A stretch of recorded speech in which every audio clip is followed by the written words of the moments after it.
Welcome to another North Carolina sunrise gardening day. My husband thinks I'm a little bit nutty to get out here literally at the crack of dawn to start my gardening day. However, once again, we will have temperatures around 100 degrees Fahrenheit. So it's a lot easier to actually wake up early in the morning and start getting to work sooner, and then I can just relax and not have to be out in the dead of the heat of the day later on. We are working in the shade garden, which has been very fun and exciting, putting things together. Lots more developments to go on in there. So that's what I have in store for you. Hi, you guys. This is Nicole from My Carolina Garden. My garden is located in growing zone 8B, and we are in southeastern North Carolina.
I'd really love to get the entrance to the shade garden all settled in, because I feel like that will help me organize my thoughts as to how I want to lay things out back here. And so I had cut up this 4x4 post, a couple of them. They were left over from my daughter's gymnastics bars that we removed from the ground. And so I just stained them the same color as the fence. And I kind of wanted it to be like a little bit of different sized fence posts, if you will, and sort of make a little barrier. And the only challenge here is the tree roots from the Leland cypress on the other side of the fence line. I can't really dig into the ground to give these a strong hold underneath because of those roots. So I'm kind of going to be messing around with the mulch, seeing if that can hold them up some and that sort of thing.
Now we are looking much more respectable. So this clean line just makes me feel so much better right off the bat. So the next thing is, I had gotten this chair quite a long time ago when I knew I was starting this garden, and it's just supposed to be like a fun little piece of decor. And since it has a sign that says welcome, I had wanted it up in the front, thinking this little spot right here is gonna get more sun than everything else back there. So I'll pick a plant to go here. Now, of course, you saw me get the Dragon's Breath celosia or celosia out of the waterfall. I knew I was going to be taking it out of there anyway, so that can be right here. And this is just ivy that I've been propagating because that's how it goes. So I'm not sure where I'm going to put this one either, but that's the fun part that we get to do now. Putting things into pretty pots, arranging the things in the garden. I don't know how much more I'll actually be like digging in the ground or messing with the ground, again, because of the tree roots. So we're more or less gonna have a container garden back here, and then it's really gonna be about the arrangement and the decor that makes everything pull together and become the prettiest little shade garden you ever did see.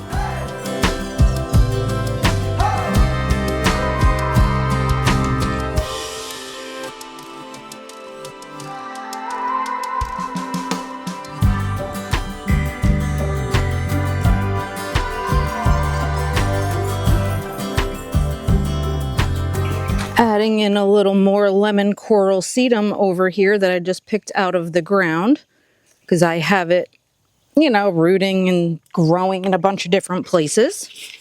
So this is the Heart to Heart caladium. This is the Blushing Bride. So it should give us some beautiful color right here at the start. And again, this caladium is sun or shade tolerant. And then this lemon coral sedum should start draping out beautifully once it begins to root in there.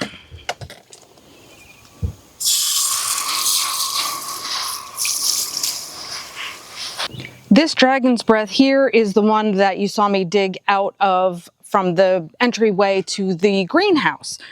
So I'm going to see if I can start adding some pops of color in here.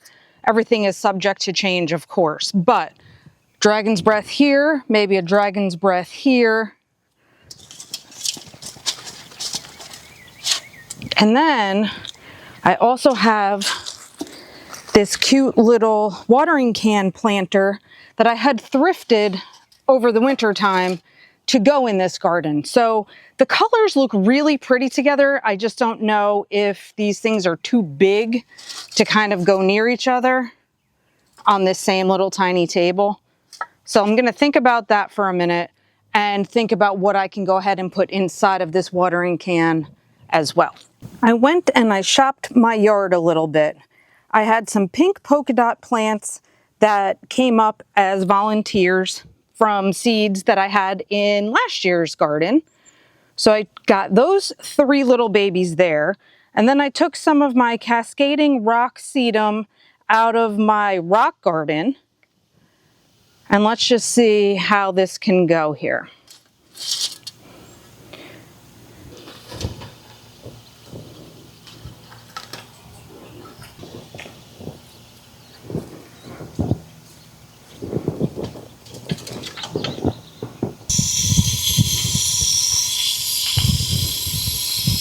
And then in order to have some symmetry for the front flanking part of the garden here, the garden entrance, I'm gonna put this caladium in this pot over here. It's a different shade of like this aqua blue green, but I'm gonna go for it, see if I like it. If not, I might have to change out pots at a different time.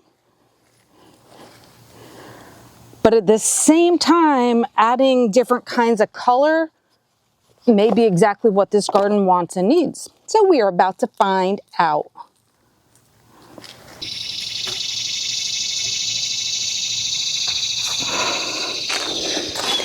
I already want to change something I did, of course. I'm thinking that the lemon coral sedum was a nice addition to the pot for something a little extra to fill in.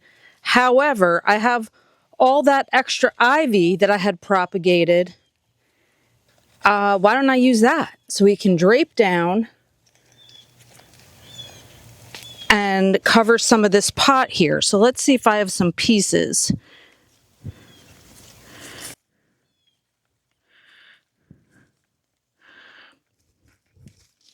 Yes.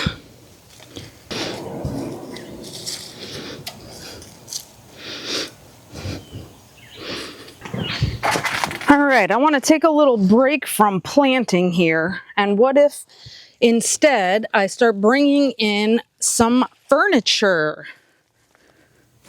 A little more decor, a little more places to have things set up. This bench right here was something my husband made years ago, but it is so handy and so pretty.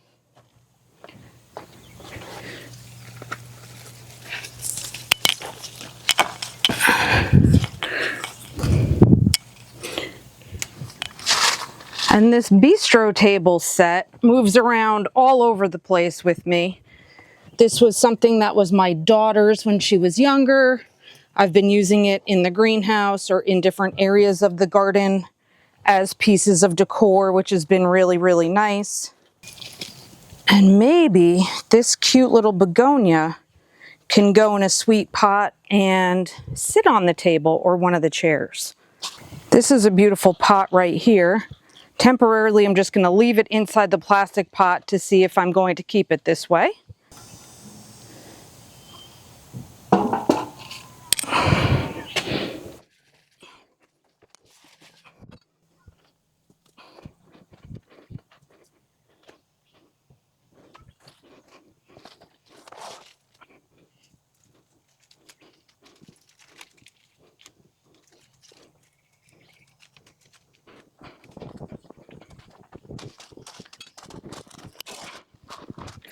I have a little croton in a pot that I also just took out of my garden that was waiting to go somewhere. So let's just see if we want to keep that here. Again, every single thing is subject to move.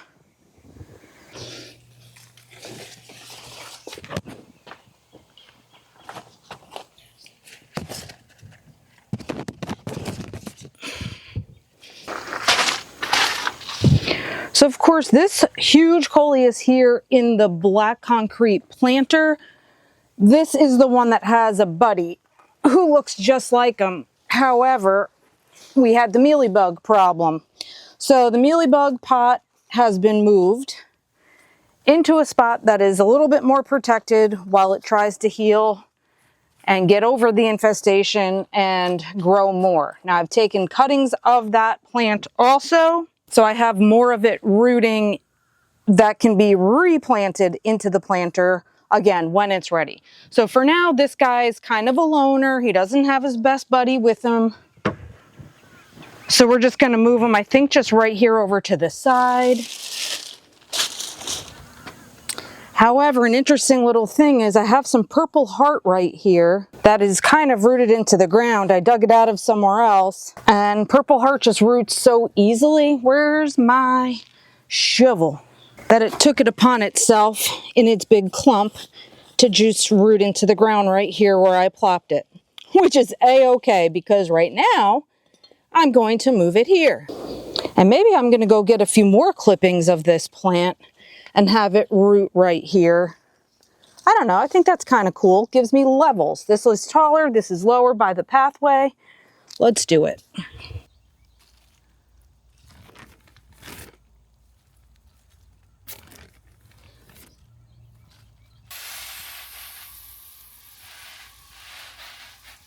So let's check out where we are right now. This has been a few hours outside already because even though the work in the dirt might not take that long, gathering all the things from everywhere around the yard really does take up a lot of time.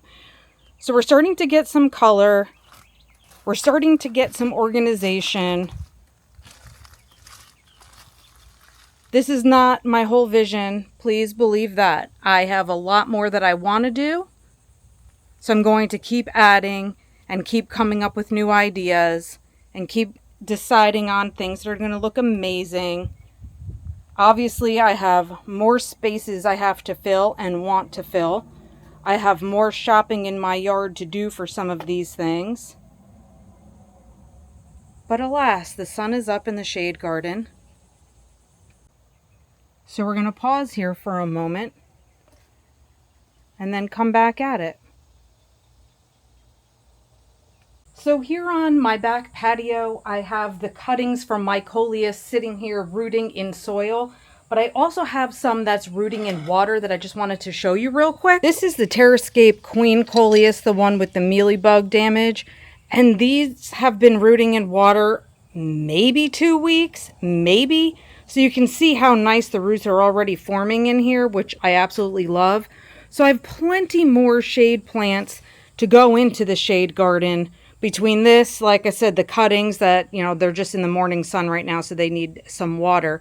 But I also have taken some cuttings of this begonia that I had just to live over here in the shade as well. So I have plenty of things that I'm going to still be able to add. Plus, I need to go and find all of the little things that I had thrifted for the shade garden at the start of the season. Actually, no, I think it was probably maybe in January or February. It was still cold, and so I was taking advantage of that time frame to use that to do some shopping. So I want to go locate all of those things too. So as I said, we are surely not done. Many more details to come, but it's fun building little by little. It is becoming a lot, and I think it's going to be great.